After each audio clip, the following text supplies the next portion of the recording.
Hello, everybody, and thank you very much for coming back for our session on inspiration economy introduction. This is the third class, and we are taking it step by step, and it's small pieces of classes so that you can grasp the concept easily, and you can come back to the same lecture or the specific area uh, uh, as soon as possible or as simple as possible, so that you can relate between the different sessions. Now we talked earlier about what is the inspiration economy program, and what is this course or module is about. And today we're going to talk about the theories that inspire economics, and also the inspiration economy theory at the same time.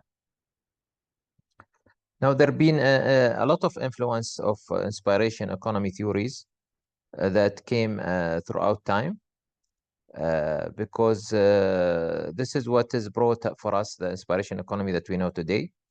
Inspiration economy, you can say it is about reassessment of socioeconomic status of any community, whether this community is a developed community or it is a community that is actually underdeveloped community. The idea is that we bring solutions that lead to create models in the community, so that these models will be the source for novel development formulas. Throughout the capital-based economy, we've been dealing with lots of formulas. Inspiration economy is a new concept. It needs to be explored a lot, and this can be done only through doing more models in the regions, different regions around the world, and in different communities. Now, the most important thing is that here we focus on how we can bring innovative formulas that enhance and raise the capacity of the community to exploit the hidden socioeconomic opportunities within the problems experienced and foresighted. Besides, socioeconomic reassessment will help, of course, to create formula enhancement over the time. So the more we do models, we can to put formulas, and based on formulas, we can reassess the model again, so that we develop the formula again and again. Therefore, these inspiration economy theories that we're going to tackle in a short while, it's all focused about productivity, about capacity enhancement, about impact factor, and about the outcome that we can create in our community. Now, the students or the expert or the mentor would have to have the capacity to wait and weigh down the choices, so that they can really decide in which area they want to focus on in the community development, and how they can explore these problems so that they bring out inspiration accuracy. Now, inspiration economy theories can be defined with certain lines. The defining lines for how to be available, efficient, and effective to contemporary challenges. And this is, again, the challenge of inspiration economy. We want to bring solutions for problems that lead to discover the opportunities. And these opportunities can be discovered through making decision in the field, through dealing with the challenges on the field. And of course, this can inspire the lives of the people in that community. And this is the currency of inspiration. It bring people, it bring the best out of these people. And this is what we call inspiration labs. So inspiration labs, we use it in the field, so that we bring better inspiration models. At the same time, we can, of course, create a socioeconomic environment that is a reference model, and it can create, of course, overall socioeconomic development in the country or in the region that we are targeting. Now, when resources are limited, waves of demands is high. And this is something we learn a lot when we do any, capacity versus demand. We see that the more we try to do attempts, the more we can get higher actually opportunities, and the more we get higher opportunities, that means the more we have a potential of a discovery. These points are discovery points. Through these points, we create also the learning cycle. So these are also learning cycles. The more we go through these learning cycles, we can exploit more, we can explore more, and thus this is what creates Inspiration Lab. It is a series of uh, capacity versus demand. It's a series of trying to explore and exploit so that we discover opportunities and we learn more. Through discovering these opportunities and we're learning more, we can bring actual outcome to the community that is hidden or not seen before. And the more we cope with this, of course, we need to cope with these challenges.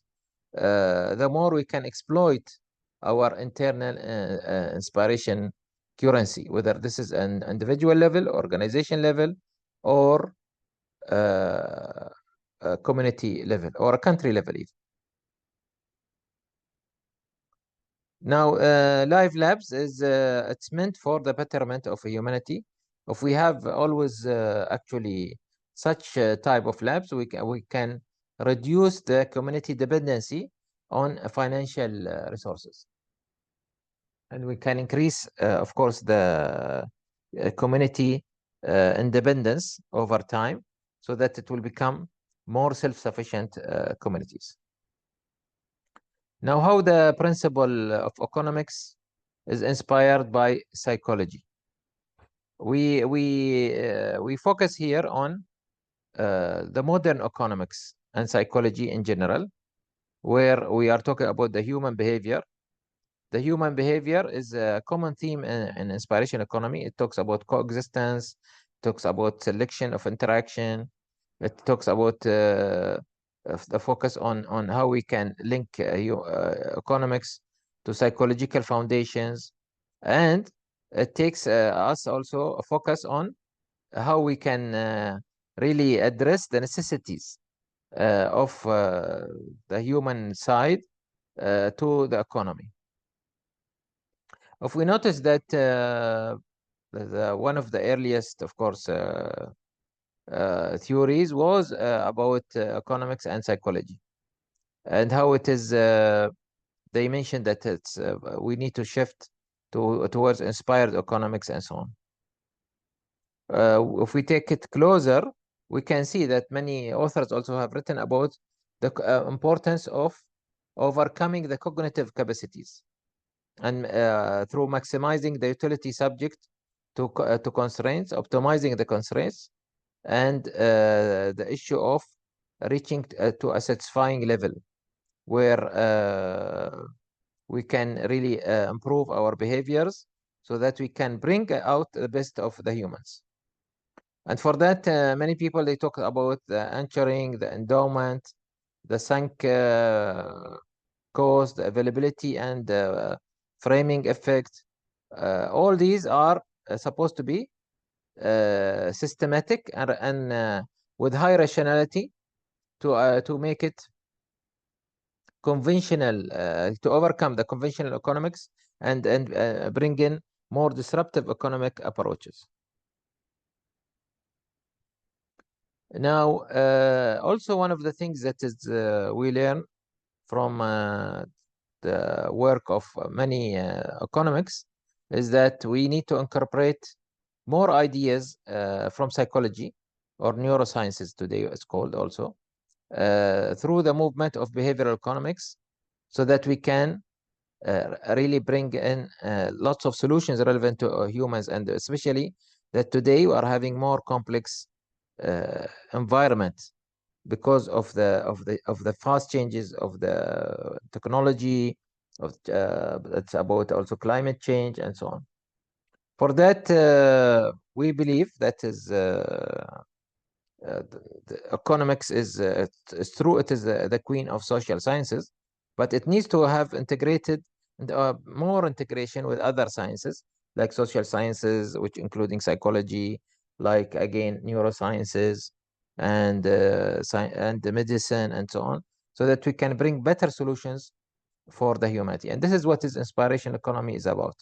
It's a multidisciplinary approach.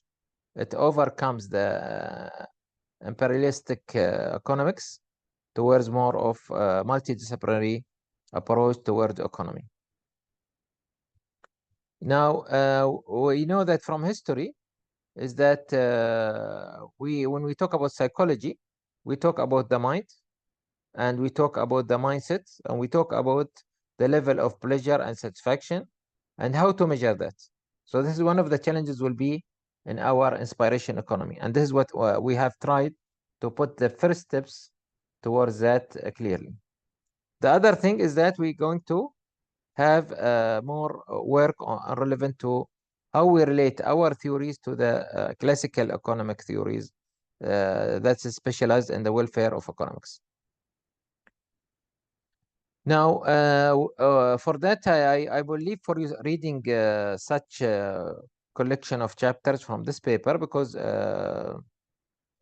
they will give you some idea about what is the how the economists in general who work in imperialistic or capital-based economy approach, they are calling for again for its time for to move towards an economy similar to our economy.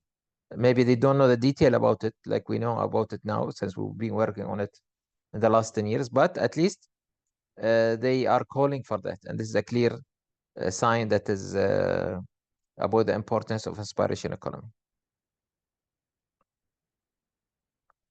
Now, there are historical developments that we want to start with about socio-economic theories. I would like to start with first the theory of Mishan, which is he talked about the cost of economics growth. And this is one of the most important theories that I would like you to refer to. So this is now part of your assignment, is that to go through a literature that explain to you about the cost of economic growth, and also the Club of Rome, which is give the limits to growth in 1972, and also the Herman Daly, which is the uneconomic growth, and also the absolute poverty of Robinson. And of course, we need to focus also on the environmental degradation that is brought by Kenneth Boulding and also Schumacher, which is they focus on how we supposed to have all these so that we prepare for the for a better future. Now, also we'd like you to focus on the cost of classical economic growth in the Western literature through reading Hamilton, which he focused on the environmental degradation and unhappiness and inequality, and about also Goodland, which he focused on the global warming, ozone hole that's widespreading, or even Ivan Lich, which is he focused on examining the notion of counterproductivity of growth. And then Siegel, which he focused on the end of economic growth, where people become more prosperous as they move from buying necessities to more of luxury, and which result in trivial benefits, although the costs are high. And then we'd like you also to explore more about how is the pure classical economics approach working compared to the disruptive approach of socio-economic approaches in general. Okay. Why? Because in the end of the day, we have to also do a transformation where the GDP will be tend to be more of GPI, where it is about productivity index, but it focus on the economic growth, and that is will not come at the expense of other contributors, well-being or environmental quality or leisure time. GDP is only a blind measurement, I would call it, because it measures only the economic productivity, but not worrying about the impact of this economic productivity on the environment or the well-being of the people or the stability of the world. While we are calling for GBI, GBI is more focused on these things that is we mentioned: environmental development, climate change, leisure time, well-being, balanced life, and so on. I would like to stop here and continue with you hopefully next time. Thank you very much.